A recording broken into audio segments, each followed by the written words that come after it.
Hello student, good evening all of you. हाँ जी, CFT आज अपन पढ़ेंगे क्रिस्टल फील्ड थ्योरी। तो वो जो सीएफटी है वो अपने को क्या बताता है कि एक मेटल और लिगेंड के बीच में इलेक्ट्रोस्टैटिक फोर्स होता है।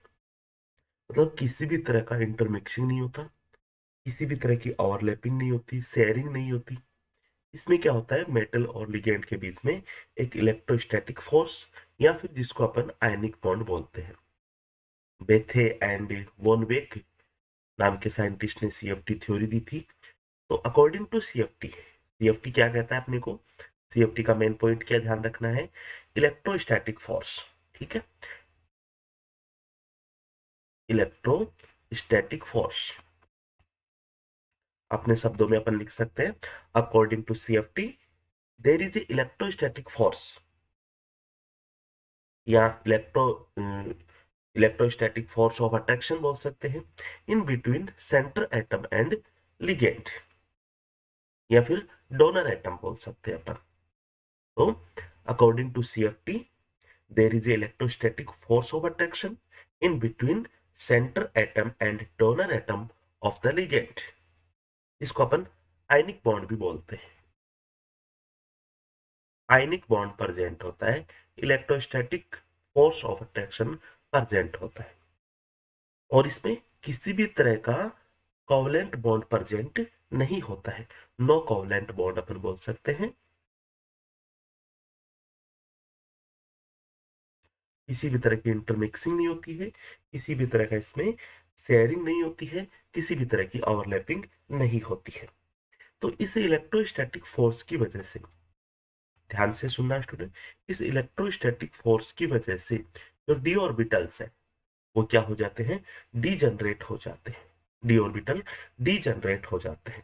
तो अपन लिख सकते हैं डीजनरेटेड ऑफ डी ऑर्बिटल,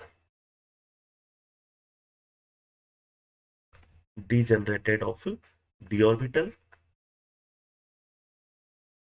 और किस तरह से इनका डी ऑर्बिटल डिजनरेट होते हैं, एक अपन बात करें T2G, एंड दूसरा होता है अपना EG। यहाँ पे ऑक्टाहाइडल की फॉर्म, ऑक्टाहाइडल कॉम्प्लेक्स में अगर अपन देखें तो T2G और EG लगाते हैं, और टेट्राहाइडल की बात करते हैं तो अपन T2 and E, only T2 and E word use करते हैं। क्योंकि ये भी देखो, ये जरूरी है कि जी का मतलब जीरेड, जी का मतलब क्या होता है, जीरेड।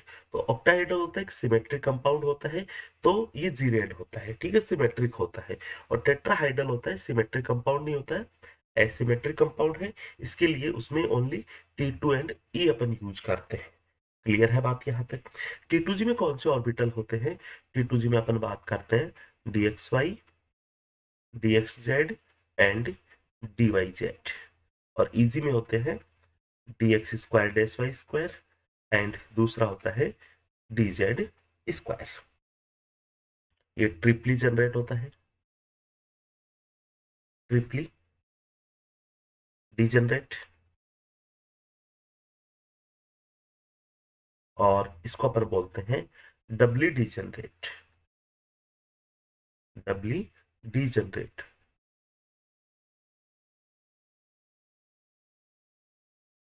और इसकी अपन बात देखें तो ये जो T2G ऑर्बिटल है, DXY DXZ DYZ, इनकी लोब्स कहाँ होती है, इनकी लोब्स होती है बिटवीन द एक्सिस होती है। अपन स्ट्रक्चर देखेंगे और अपने को समझ में आएगा बेहतरीन। तो इनकी जो लोब्स होती है, लोब्स डी ऑर्बिटल्स की अपन बोलते हैं, इस तरह से इसमें टू लोब्स प्रेजेंट होती है, ठीक है। पी ऑर्बिटल्स में ओनली ये वन लोब इसमें प्रेजेंट होती है। तो lobes, lobes line in between the axis, between the axis. और जो इजी ऑर्बिटल है उनकी लोब कहाँ पे प्रेजेंट होती है, अलोंग द एक्सिस प्रेजेंट होती है। Lobes line along the axis,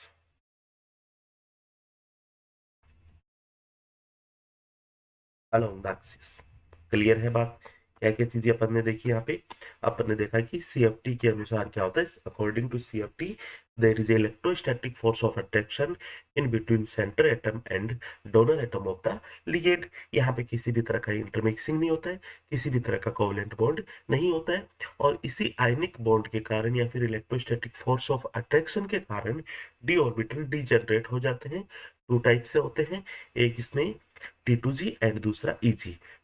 T2G में 3 ऑर्बिटल होते हैं, ट्रिपली जनरेट हो गया, और EG में 2 ऑर्बिटल होते हैं, डबली जनरेट हो गया। और ये ऑर्बिटल है तीनों, ये एक्सिस के बीच में प्रेजेंट होते हैं, और EG ऑर्बिटल है वो अलोंग द एक्सिस होते हैं, एक्सिस के ऊपर प्रेजेंट होते हैं। इस तरह से इनका जो कि स्ट्रक्चर की अगर मैं बात करूं, जैसे जैसे मान लीजिए एक्स एक्सिस है और ये वाई एक्सिस है, तो एक्स एक्सिस और वाई एक्सिस के बीच में ये एक्स एक्सिस हो गया, ये वाई है, ठीक है। X axis and Y axis के बीच में जो ऑर्बिटल परसेंट होगा, इसको मैं बोल दूंगा DXY। दूसरा दूसरा ये एक्स एक्सिस है, जेड एक्सिस। इन एक्स एक्सिस और जेड एक्सिस के बीच में जो परजेंट होगा उसको बोल देंगे DXZ। और तीसरा अगर मैं बात करूं, ये वाई एक्सिस और ये जेड एक्सिस, तो वाई एक्सिस और जेड एक्सिस के बीच में जो परजेंट होंगे उसको बोल देंगे अपन DYZ। तो बिटवीन द एक्सिस परजेंट होते हैं। और दूसरा जो अपन DX square dash Y square की बात करें, ये एक्स है, ये वाई है, ठीक है। तो वो प्रेजेंट होता है इस तरह से, अलोंग द एक्सिस प्रेजेंट होता है। ओके, दोनों अक्षों के ऊपर हो गया, और इसको बोल देंगे DX square dash Y square. और लास्ट इसमें होता है DZ स्क्वायर, ठीक है। जैसे मान लीजिए एक्स है, ये जेड है, तो इस तरह से ये प्रेजेंट होता है जेड एक्सिस के ऊपर, इसको मैं बोल दूंगा DZ स्क्वायर। तो अलोंग द एक्सिस हो गए दोनों, और ये तीन हो गए अपने बिटवीन द एक्सिस हो गए। क्लियर है यहाँ तक? कोई दिक्कत नहीं है। अब जो क्रिस्टल फील्ड स्प्लिटिंग जो अपन बात करेंगे डी ऑर्बिटल्स की, वो टेट्राहाइडल एंड ऑक्टाहाइडल कॉम्प्लेक्स में किस किस तरह से अपन देखते हैं उसके बारे में चर्चा करेंगे। एंड इसमें और भी अपने को पूछे जाते हैं, जैसे टेट्रागोनल अपने को पूछ लिया, स्क्वायर प्लेनर अपने को पूछ लिया, उसकी भी अपन थोड़ी सी चर्चा करेंगे कि इनका जो डी ऑर्बिटल का एनर्जी का जो ऑर्डर होता है वो क्या होता है। चलिए नेक्स्ट। हाँ जी, मैंने बात की यहाँ पे,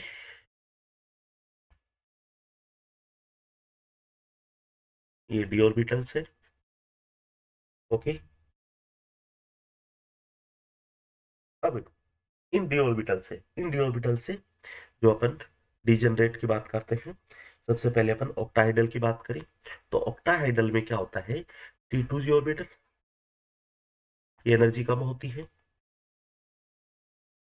और EG ऑर्बिटल की एनर्जी क्या होती है, ज्यादा होती है। सबसे पहली बात, तो इसका पेरिसेंटर होता है, ये जो पेरिसेंटर है, ठीक है। EG एंड T2G के जो बीच की जो एनर्जी है, EG एंड T2G के बीच की एनर्जी, इसको मैं बोलता हूं, इसको अपन बोलेंगे डेल्टा ओ। ऑक्टाहाइड्रल की बात कर रहे हैं तो डेल्टा ओ हो जाएगा, ठीक है। स्प्लिटिंग एनर्जी है यहाँ पे ये। हाँ जी, पेरिसेंटर से T2G ऑर्बिटल है, उसकी एनर्जी ये होती है अपनी -0.4 डेल्टा ओ। और पेरिसेंटर से EG ऑर्बिटल की एनर्जी है ये +0.6 डेल्टा ओ। मतलब जितनी एनर्जी पेरिसेंटर से T2G की होती है, उतनी ही एनर्जी किसकी होती है, EG ऑर्बिटल्स की होती है। देखिए यहाँ पे 3 ऑर्बिटल है, 3 ऑर्बिटल है total, DXY DXZ and DYZ। Okay है, 3 ऑर्बिटल हो गई, कौन कौन से, DXY DXZ एंड DYZ। और इन तीनों की एनर्जी कितनी हो जाएगी, 3 × -0.4 इज इक्वल टू हो जाएगा -1.2। और ऊपर जो EG ऑर्बिटल है वो है DX square dash Y square, और दूसरा है DZ स्क्वायर। मतलब इन दोनों की टोटल एनर्जी कितनी हो जाएगी, 2 × 0.6 तो ये हो जाएगा +1.2। दोनों एनर्जी सेम है पेरी सेंटर से, एक प्लस में है एक माइनस में है। T2G ऑर्बिटल कम एनर्जी के हैं, EG ऑर्बिटल की एनर्जी ज्यादा होती है। ये बात करिए अपन ने ऑक्टाहाइड्रल कॉम्प्लेक्स में। हाँ जी। इसी तरह से मैं बात करता हूँ टेट्राहाइड्रल कॉम्प्लेक्स। और टेट्राहाइड्रल कॉम्प्लेक्स में क्या है, ये ई ऑर्बिटल है और ये T2 ऑर्बिटल है।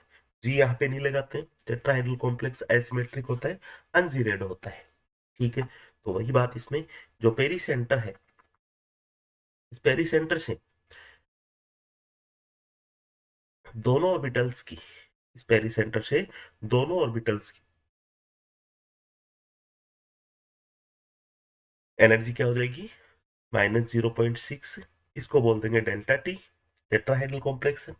और पेरी सेंटर से T2 ऑर्बिटल की जो एनर्जी है वो हो जाएगी +0.4 डेल्टा टी, और इसको मैं बोल दूंगा स्प्लिटिंग एनर्जी डेल्टा टी। तो यहाँ पे भी अपन देखें, पेरी सेंटर से T2 ऑर्बिटल और ई ऑर्बिटल दोनों की एनर्जी क्या होती है, बिल्कुल सेम होती है, बराबर होती है। एक प्लस में होती है तो दूसरी माइनस में होती है। ये चीज आपको ध्यान रखना कि ऊपर जो ऑर्बिटल्स है वो प्लस में एनर्जी के होते हैं और जो नीचे वाले हैं वो माइनस में एनर्जी के होते हैं। तो ऑक्टाहाइडल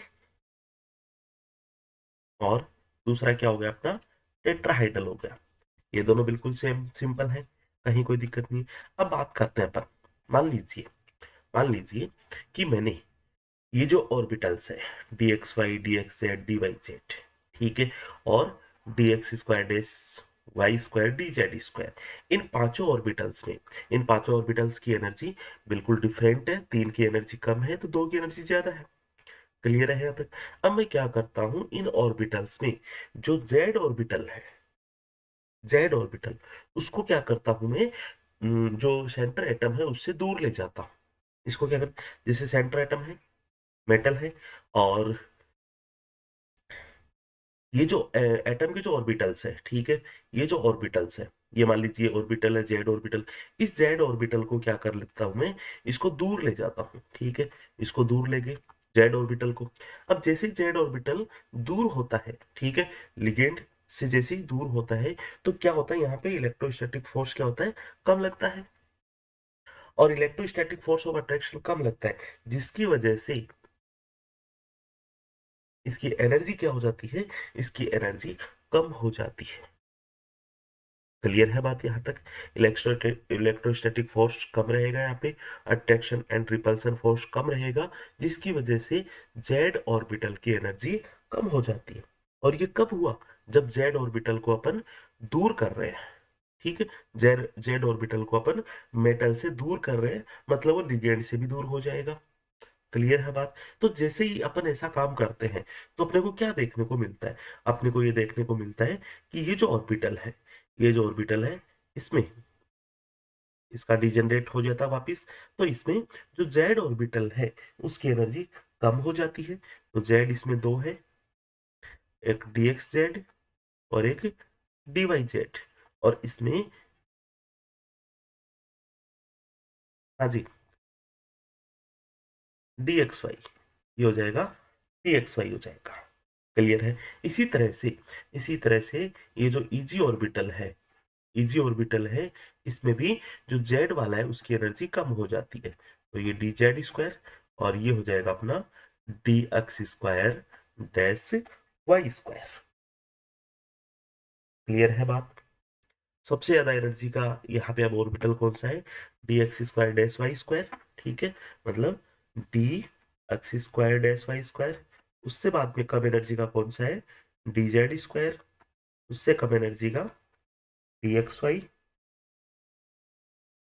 हाँ जी, ये देख रहे हैं अपन, बिल्कुल।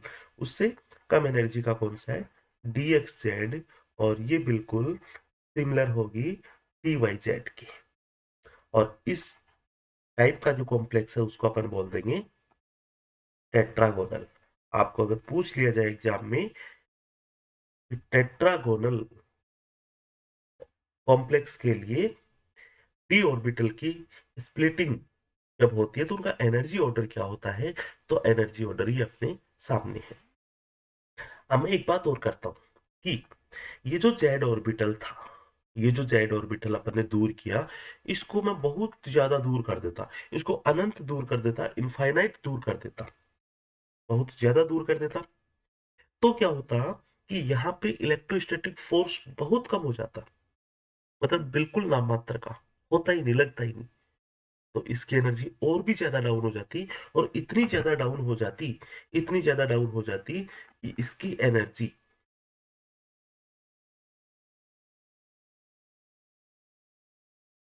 जो डी एक्स वाई है उससे भी कम हो जाती। ये डी एक्स वाई है, मतलब इसकी एनर्जी इतनी ज्यादा डाउन हो गई, D X Z D Y Z. Okay है, समझ रहे हैं आप मेरी बात को? और ये लीजिए D X square dash Y square, ये देखिए यहाँ पे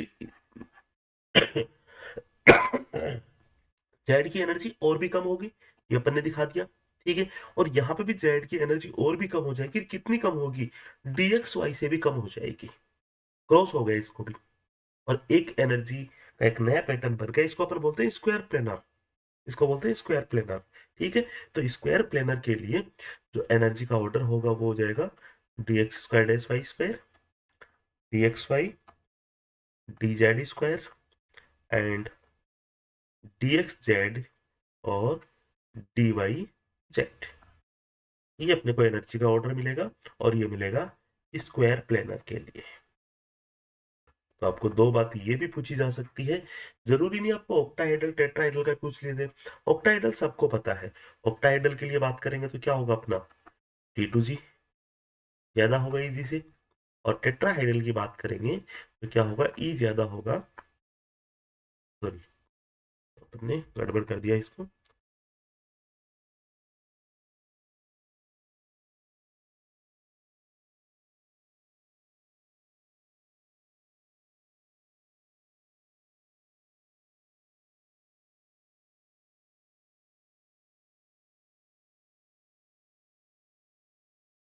कट क्यों नहीं रहा है।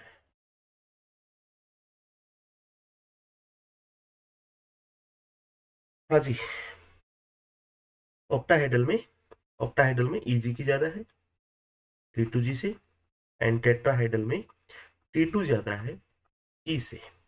तो कंप्लीट अपन ने चार ऑर्डर देखे अभी तक, ठीक है। अब देखिए सीएफटी ने ये चीज समझाया कि डी ऑर्बिटल का किस तरह से स्प्लिटिंग होता है, ठीक है, ऑक्टाहेड्रल कॉम्प्लेक्स में और टेट्राहेड्रल कॉम्प्लेक्स में। अब जब अपन बात करते हैं टेट्राहेड्रल कॉम्प्लेक्स और ऑक्टाहेड्रल कॉम्प्लेक्स में, स्प्लिटिंग के बाद में जब इलेक्ट्रॉन का फील करते हैं तो वो किस तरह से करते हैं। हालांकि इलेक्ट्रॉन का रिडिस्ट्रीब्यूशन वीबीटी थ्योरी वाला अपन यूज करेंगे, वो काम आएगा अपने लिए, ठीक है, रिडिस्ट्रीब्यूशन कब होता है कब नहीं होता है। लेकिन अब मैं कॉमन बात कर रहा हूँ, कॉमन बात ये कर रहा हूँ कि टेट्राहाइड्रल एंड ऑक्टाहाइड्रल में किस तरह से इलेक्ट्रॉन का फिलिंग अपन करते हैं। चलिए नेक्स्ट, नेक्स्ट अपना हेडिंग रहेगा फीलिंग ऑफ इलेक्ट्रॉन,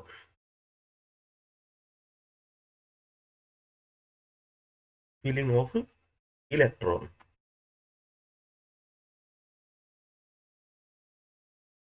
ठीक है जी। देखिए एक अपन बात करेंगे टेट्राहाइड्रल, और दूसरी बात करेंगे ऑक्टाहाइड्रल, ओके है। चलिए टेट्राहाइड्रल एंड ऑक्टाहाइड्रल, अब मैं एक छोटी सी चीज आपको एक्सप्लेन करता हूँ इससे पहले, ठीक है, कि जो टेट्राहाइड्रल कॉम्प्लेक्स है, टेट्राहाइड्रल कॉम्प्लेक्स है, ये होते हैं always high spin, always high spin. High spin का मीनिंग्स क्या है, हाई स्पिन का मीनिंग्स है कि इन ऑर्बिटल्स में इलेक्ट्रॉन पेयर्ड रहते हैं, अनपेयर्ड रहते हैं, जैसे कि, जैसे कि मतलब होस के वहां तक अनपेयर्ड इलेक्ट्रॉन रहते हैं। मतलब क्या है मेरा, मतलब ये है जैसे ये अपना T2 है और ये अपना E है, ओके। तो E में इलेक्ट्रॉन आ गया, T2 में आ गया, ठीक है। जब दो इलेक्ट्रॉन की बात होती है।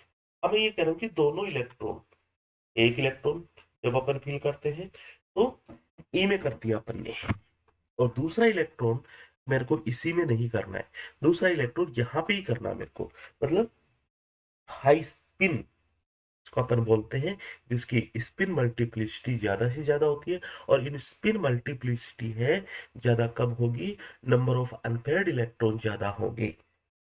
और ये बात कहाँ से अपन सीखते हैं, ये बात कहाँ से सीखते हैं, देखिए छोटी सी बात आपको समझाता हूँ। ये ई ऑर्बिटल है, ये T2 ऑर्बिटल है, टेट्राहेड्रल में यही होता है, ठीक है, टेट्राहेड्रल में यही होता है, इसको एक बार हटाते हैं, टेट्राहेड्रल में यही होता है, ओके। हाँ जी, और ये जो एनर्जी है इसको अपन बोलते हैं splitting energy, delta T, okay. अब देखिए इलेक्ट्रॉन जब अपन बात करें डी ऑर्बिटल में, एक इलेक्ट्रॉन है तो वो इलेक्ट्रॉन यहाँ पे आ जाएगा, क्लियर है, ई में, और ये T2 यहाँ पे आ गया। दूसरा इलेक्ट्रॉन अगर भरते हैं तो वो इलेक्ट्रॉन पेयर नहीं होके यहाँ पे आ जाएगा, क्लियर है बात। तीसरा इलेक्ट्रॉन जब मैं फिल करता हूं तो वो इलेक्ट्रॉन यहाँ पे आता है, यहाँ पे आता है।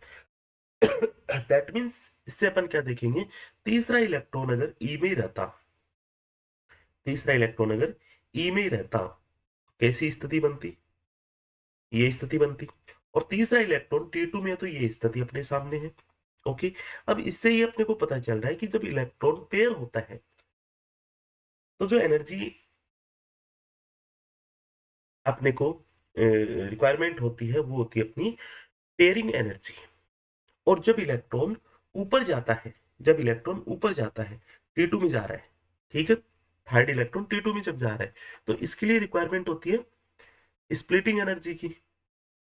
तो इजीली इलेक्ट्रॉन ऊपर की तरफ जाएगा, ये आप ध्यान रखो, tetrahedral complex high spin, always high spin होते हैं, मतलब इलेक्ट्रॉन ऊपर की तरफ जाएगा, मतलब ये हो गया कि जो डेल्टा टी है इसकी वैल्यू कम होगी, इससे पेयरिंग एनर्जी से। अगर इलेक्ट्रॉन यहाँ पे रहता तो इलेक्ट्रॉन को पेयर एनर्जी की रिक्वायरमेंट होती जो ज्यादा है, तो इलेक्ट्रॉन इजीली कहाँ पे चला जाएगा, ऊपर की तरफ चला जाएगा। तो मैं यहाँ पे बोल सकता हूँ, यहाँ पे क्या बोल सकते हैं, जो डेल्टा टी है वो क्या होती है, कम होती है, किससे, पेयरिंग एनर्जी से, ठीक है, पेयरिंग एनर्जी से। और पेयरिंग एनर्जी को मैं रिप्रेजेंट कर दूं, चलिए पाई पी से कर देता हूँ, क्लियर है बात यहाँ तक, समझ में आ गई होगी मेरी बात आपको। और इसी तरह से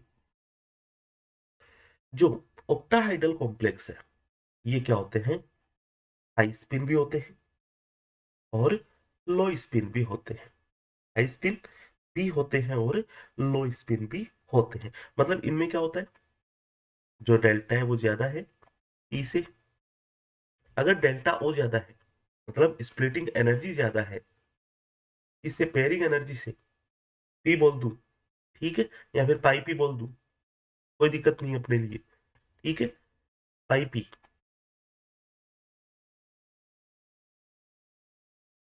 डेल्टा ओ ज्यादा पाई पी से तो इलेक्ट्रॉन क्या होगा, पेयर होगा, और पेयर का मतलब लो स्पिन, पेयर का मतलब लो स्पिन। और ऐसी स्थिति भी बन सकती है डेल्टा ओ की वैल्यू कम है पाई पी से, पेयरिंग एनर्जी ज्यादा है, तो इलेक्ट्रॉन ऊपर की तरफ चला जाएगा, अनपेयर्ड होगा, हाई स्पिन होगा। बहुत टाइप की रीजनिंग बनती है। चलिए अब मैं इलेक्ट्रॉन का फील करता हूं, देखिए, हाँ जी, वन इलेक्ट्रॉन की बात करते हैं, वन इलेक्ट्रॉन, तो टेट्राइडल कॉम्प्लेक्स, सबसे पहले ई एंड T2, ई में एक इलेक्ट्रॉन आ जाएगा, T2 में जीरो रहेगा, क्लियर है। और यहाँ पे क्या है, T2 पहले है, T2G, या फिर पहले मैं टेट्राहेड्रल की बात कर लेता हूँ फटाफट। दो इलेक्ट्रॉन जब फील करते हैं तो क्या आ जाएगा, E2 E0, तीन इलेक्ट्रॉन फील करते हैं तो कैसे होगा, E2T1, अब समझ रहे हो मेरी बात आपको। चार इलेक्ट्रॉन का जब फील करते हैं तो हो जाएगा E2T2 2, ओके। और अगर 5 इलेक्ट्रॉन फील करते हैं तो E2 T2 3, T2 में 3 इलेक्ट्रॉन आ गए। इसी तरह से 6 इलेक्ट्रॉन को मैं फील करता हूं, तो अब देखिए सब में एक एक इलेक्ट्रॉन हो गए। E में ऑर्बिटल्स में 2 इलेक्ट्रॉन हो गए, 2 ऑर्बिटल है 2 इलेक्ट्रॉन हो गए। T2 में 3 ऑर्बिटल है 3 इलेक्ट्रॉन हो गए। अब अपन पेयरिंग करना स्टार्ट करेंगे, तो ये हो जाएगा E3 T2 3, 7 electron, E4 T2 3, 8 electron, E4। अब आगे चला जाएगा क्योंकि ई में क्या है, 2 ऑर्बिटल्स है, 4 आ गए। तो अब इसमें एक एक पहले से भरे हुए हैं, एक एक और आ जाएगी फिर इसमें। तो T2 5 सॉरी 4, और 9 इलेक्ट्रॉन के लिए E4 T2 5, एंड 10 इलेक्ट्रॉन के लिए E4 T2 6। अब मैं बात करता हूं ऑक्टाहेड्रल कॉम्प्लेक्स की। ऑक्टाहेड्रल कॉम्प्लेक्स में हाँ जी, एक इलेक्ट्रॉन को जब अपन फील करते हैं और लो स्पिन का मतलब पेयर होना, तो T2G में पहले आएगा 1, EG में 0। 2 इलेक्ट्रॉन फील करेंगे तो T2G में 2, EG में 0। 3 इलेक्ट्रॉन जब फील करेंगे T2G में 3, EG में 0। ये इलेक्ट्रॉन फील करना अपने को आना चाहिए अच्छे से, तो सारा खेल इसी का चलता है आगे। जब CFS एनर्जी अपन देखेंगे, और CFS एनर्जी के बाद में इसमें अपन जॉन डॉलर डिस्टॉर्शन की बात करेंगे, तो यही खेल चलता है आगे तक। 4 इलेक्ट्रॉन अगर फील करेंगे, तो अब देखिए T2G में लो स्पिन का मतलब पेयर होना है, इसी में चौथा इलेक्ट्रॉन आएगा, E में 0 रहेगा। बात क्लियर है। 5 इलेक्ट्रॉन जब फील करते हैं तो T2G 5, EG 0।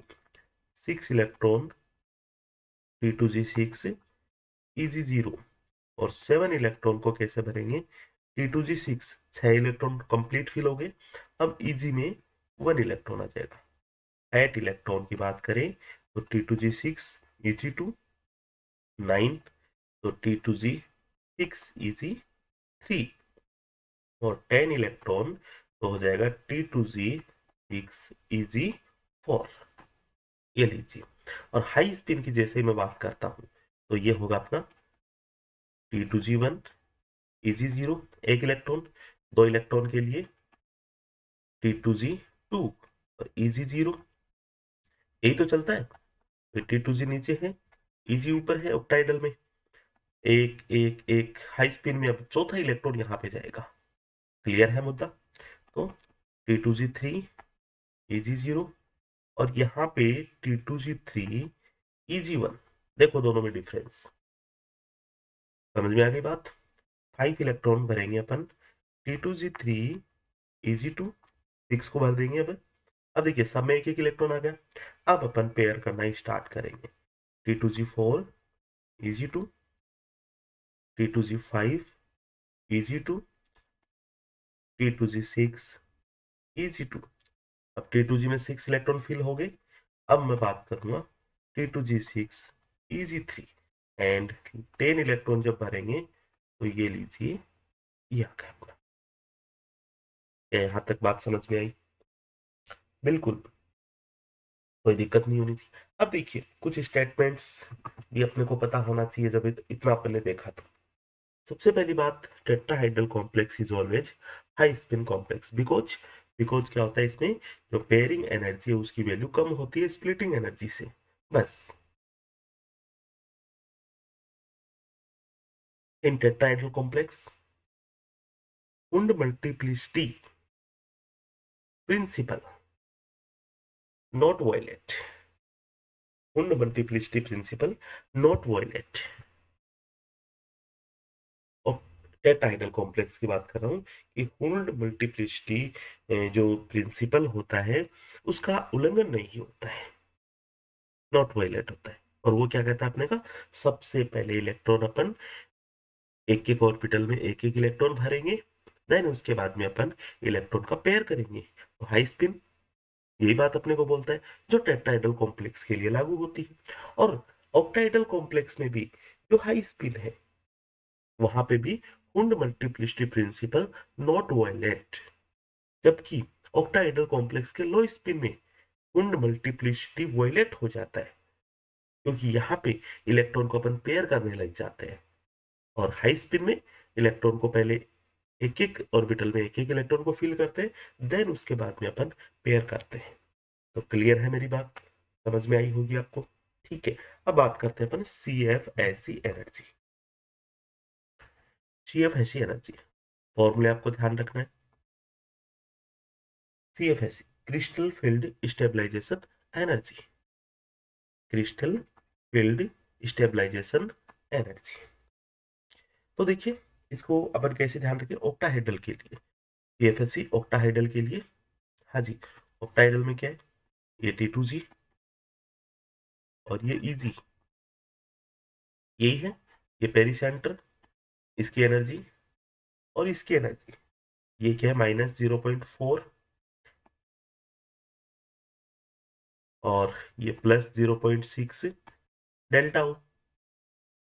हाँ जी, तो जो एनर्जी है, स्प्लिटिंग एनर्जी है, क्रिस्टल फील्ड स्टेबलाइजेशन एनर्जी है, वो क्या होगी, CFSE इज इक्वल टू, क्या फॉर्मूला अपन बनाएंगे, जैसे एक इलेक्ट्रॉन है तो एक इलेक्ट्रॉन के लिए सबसे पहले एनर्जी लिखेंगे 0.4 n T2G। n का मतलब number of electron, T2G orbitals में नंबर ऑफ इलेक्ट्रॉन, क्लियर। उसके बाद में plus 0.6 n EG, n EG का मतलब EG ऑर्बिटल में कितने इलेक्ट्रॉन है, डेल्टा प्लस MP। MP यहाँ पे क्या है, पेयरिंग एनर्जी है, M that means paired electron और P पेयरिंग एनर्जी। इसी तरह से अगर मैं बात करूं ये ऑक्टाहेड्रल कॉम्प्लेक्स के लिए, ठीक है, ऑक्टाहेड्रल कॉम्प्लेक्स के लिए CFSE एनर्जी है। और इसी तरह से मैं बात करूं CFSE energy for tetrahedral complex, तो टेट्राहाइड्रल कॉम्प्लेक्स के लिए क्या होती है, -0.6 Ne। Ne का मतलब ई ऑर्बिटल में number of electron plus 0.4 n T2 delta T plus MP। MP यहाँ पे हुई है पेयरिंग एनर्जी है, ओके है, क्लियर है बात यहाँ तक। तो अपने को कुछ भी नहीं करना, अपने को इलेक्ट्रॉन फिल करना आना चाहिए। जैसे जैसे एक एग्जांपल मैं यहाँ पे लेता हूं आपके सामने, D4 orbital, D4 orbital octahedral complex है और हाई स्पिन है, हाई स्पिन है, ठीक है। तो D4 ऑर्बिटल मतलब T2G और EG, 4 इलेक्ट्रॉन भरने अपने को, हाई स्पिन का मतलब चौथा इलेक्ट्रॉन इसमें, चेक भी कर सकते हैं आप। D4 चौथा इलेक्ट्रॉन, ये लीजिए, क्लियर है। हाँ जी, अब देखिए ये T2 है, T2G और ये जी, फॉर्मूला अपन ये लगा देंगे, मतलब -0.4 इंटू 3, T2G में 3 इलेक्ट्रॉन है, प्लस 0.6 इंटू 1, EG में 1 इलेक्ट्रॉन है, बस और क्या चाहिए अपने को, पेयरिंग इलेक्ट्रॉन है नहीं इसमें, और होते तो पेयरिंग एनर्जी अपने को दे के रखते। तो CFSE एनर्जी कितनी हो जाएगी इसके लिए, CFSE एनर्जी हो जाएगी -0.6 डेल्टा, क्लियर है। अब मैं बात करूं, मान लीजिए ये लो स्पिन है, ये क्या है, लो स्पिन है, तो क्या होता, चारों इलेक्ट्रॉन T2G में होते, मतलब चारों इलेक्ट्रॉन T2G में होते, और फॉर्मूला अपन कौन सा यूज करते, 0.5 इंटू 4 कर देता मैं, और ये बिल्कुल जीरो है, प्लस, और एक इसमें पैड इलेक्ट्रॉन है, तो ये हो जाएगा 1p, पेयरिंग एनर्जी अपने को दे के रखते। तो ये है अपनी लो स्पिन के लिए, समझ में आ रही बात, CFSE एनर्जी। और मान लीजिए D4 के लिए ही, D4 ऑर्बिटल ही है और ये कैसा है अपना, टेट्राहाइड्रल है। तो टेट्राहाइड्रल में इलेक्ट्रॉन कैसे फिल करते हैं, पहले ई में फिर T2 में, तो 1 2 डी, टेट्राहाइड्रल हमेशा ही क्या होते हैं, हाई स्पिन होते हैं, तो 3 एंड 4, इसके लिए फॉर्मूला अपन लगा देंगे CFSE इज इक्वल टू, हाँ जी, -0.6 इंटू 2। देखिएगा 2 इलेक्ट्रॉन है ई में और T2 में भी 2 इलेक्ट्रॉन है, प्लस 0.4 इंटू और delta T plus MP। M इसमें कुछ है नहीं, हटा देंगे इसको। हाँ जी, अब देखिए इसको अपन सब सॉल्व करते हैं तो आ जाता है -0.4 डेल्टा टी। तो आपको कॉम्प्लेक्स दे देंगे, जितने भी कॉम्प्लेक्स मैंने आपको स्टार्टिंग में VBT में करवाए थे। जैसे मान लीजिए ये है अपना NiCl4 टेट्राहेड्रल कॉम्प्लेक्स, ठीक है, -2 Ni+2 3D8 eight orbital high spin. CFS energy निकाल देंगे, क्योंकि अपने को क्या आता है, अपने को इलेक्ट्रॉन फिल करने आते हैं। शायद मेरी बात आपको समझ में आ गई होगी। चलिए अब मैं कुछ इसकी थ्योरेटिकल बातें कर लेता हूँ CFSE एनर्जी की। देखिए CFSE एनर्जी जब भी अपन निकालेंगे तो CFSE एनर्जी आप नोट डाउन कर लेना।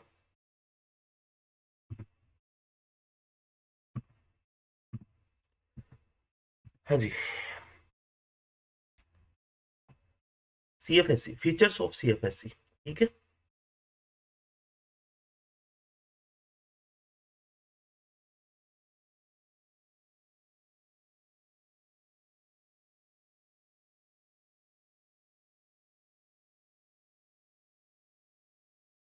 देखिए तो क्या फीचर होते हैं CFSE के। सबसे पहली बात, CFSE एनर्जी नेगेटिव हो सकती है, जीरो हो सकती है, कभी भी पॉजिटिव नहीं होती है, नेवर पॉजिटिव। और CFSE एनर्जी का वैल्यू जितना ज्यादा होगा, कंपाउंड की थर्मोडायनेमिकली स्टेबिलिटी उतनी ही ज्यादा होगी। क्लियर है बात यहां तक। CFSE एनर्जी कभी भी पॉजिटिव नहीं होती है, नेगेटिव हो सकती है, जीरो हो सकती है, कभी भी पॉजिटिव नहीं होती है। दूसरी बात, CFSE एनर्जी बढ़ने से कंपाउंड की स्टेबिलिटी बढ़ती है, थर्मोडायनेमिकली स्टेबिलिटी बढ़ती है। तो चलिए आगे चलते हैं, ये आप नोट कर लेना 2 पॉइंट। हाँ जी, अब देखेंगे अपन factor affecting of CFSE energy. कौन कौन से फैक्टर होते हैं जो CFSE एनर्जी को इफेक्ट करते हैं, प्रभावित करते हैं। फैक्टर्स अफेक्टिंग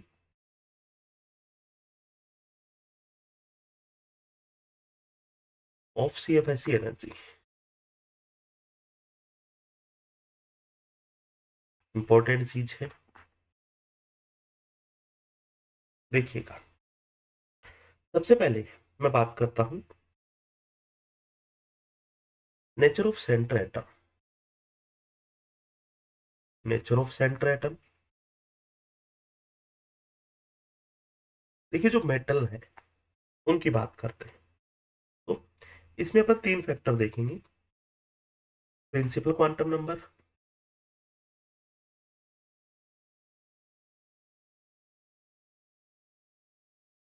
दूसरा charge of centre atom, charge on centre atom, और तीसरा अपन देखेंगे number of D electron in centre atom.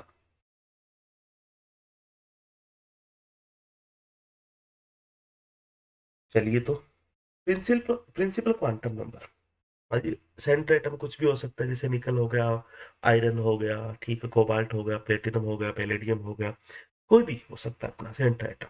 उसमें अपन देखेंगे कि 3D 4D and 5D CFSE energy का ऑर्डर बिना देखे ही आपको करना है। 3D मतलब प्रिंसिपल क्वांटम नंबर 3 है, इसके इसके 4 है, इसके 5 है। तो जैसे जैसे प्रिंसिपल क्वांटम नंबर बढ़ते हैं, CFSE एनर्जी की वैल्यू बढ़ती है। इसका मीनिंग ये हो गया कि कोई मेटल है 3D सीरीज से आता है, जैसे निकल, 4D सीरीज से आता है जैसे कोई मेटल, ठीक है।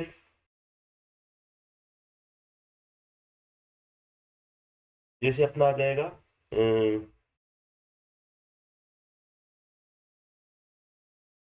पेरिडियम आ गया। 5D सीरीज जिसे प्लेटिनम आ गया, है ना। तो इनकी सीएफएसई एनर्जी अपने को इस तरह से वेरी करनी है। प्रिंसिपल क्वांटम नंबर को देखते हैं। दूसरी बात, चार्ज ऑफ सेंटर एटम। मान लीजिए एक ही मेटल है, जैसे Fe+2 है और दूसरा Fe+3, तो सीएफएसई एनर्जी ये रहेगी। मतलब charge of centre atom increase होगा तो सीएफएसई एनर्जी की वैल्यू भी क्या हो जाएगी, इंक्रीज हो जाएगी। तीसरा, नंबर ऑफ डी ऑर्बिटल।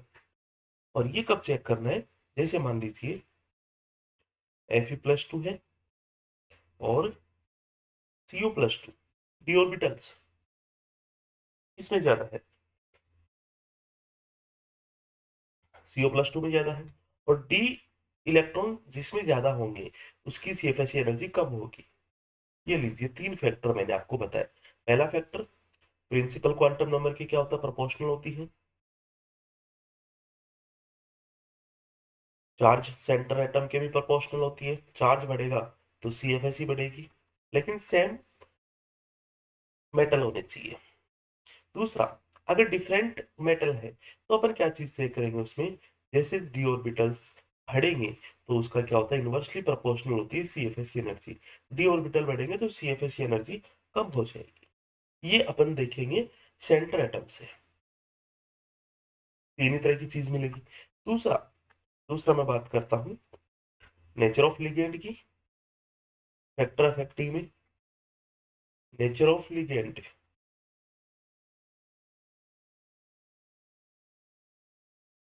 इसका आपको एक ऑर्डर ध्यान रखना है, ठीक है। कौन सा लिगेंड वीक है, कौन सा स्ट्रॉन्ग है, ये अपने को ऑर्डर ध्यान रखना है सीएफएससी एनर्जी के रेस्पेक्ट में। तो ऑर्डर है अपना, सबसे कम सीएफएससी एनर्जी होती है हेलोजन्स की, और उसमें भी आयोडीन। उसके बाद में ब्रोमीन, Cl, NO3-, फिर फ्लोरीन। OH लिगेंड, वाटर का लिगेंड है thiocyanato, oxalato, EDTA, ammonia, pyridine, बिल्कुल सिमिलर होती है।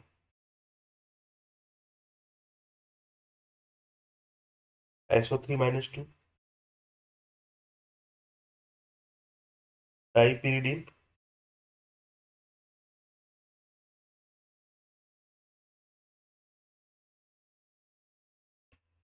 ऑर्थोफिनेंथ्रीन, ऑर्थोफिनेंथ्रीन, फिर NO2, CN, CO और NO+। ये आपको ध्यान रखना है, ठीक है। ये सीएफएससी का ऑर्डर हो जाएगा। मतलब लिगेंड से भी वेरी करता है सीएफएससी का ऑर्डर, ठीक है। इस चीज को भी अपने को ध्यान में रखना है। क्लियर है। तीसरी मैं बात करता हूँ जियोमेट्री ऑफ कॉम्प्लेक्स। थर्ड है इसमें जियोमेट्री ऑफ कॉम्प्लेक्स।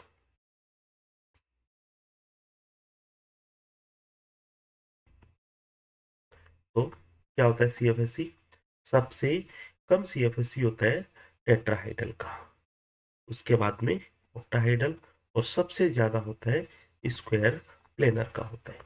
और एक रिलेशनशिप और ध्यान में रखनी है आपको कि जो delta T is equal to 0.45 delta O, या फिर 4.4/9 डेल्टा ओ, ये अपने को ध्यान रखनी है। और स्क्वायर प्लेनर की भी अगर अपन बात करें तो डेल्टा स्क्वायर प्लेनर की जो एनर्जी है ऑक्टाहेड्रल से 1.3 टाइम्स ज्यादा होती है। अगर मान लीजिए आपको जो सीएफएससी एनर्जी ऑक्टाहेड्रल में दे दी, वो तो उसको अपन टेट्राहेड्रल में चेंज कर सकते हैं ये वाले फॉर्मूले को यूज करते हुए। और स्क्वायर प्लेनर में दे रखा है तो उसको ऑक्टाहेड्रल से भी अपन कंपेरिजन कर सकते हैं। तो ये बात हुई अपनी सीएफएससी एनर्जी के रेस्पेक्ट में, सीएफटी के बारे में हुई।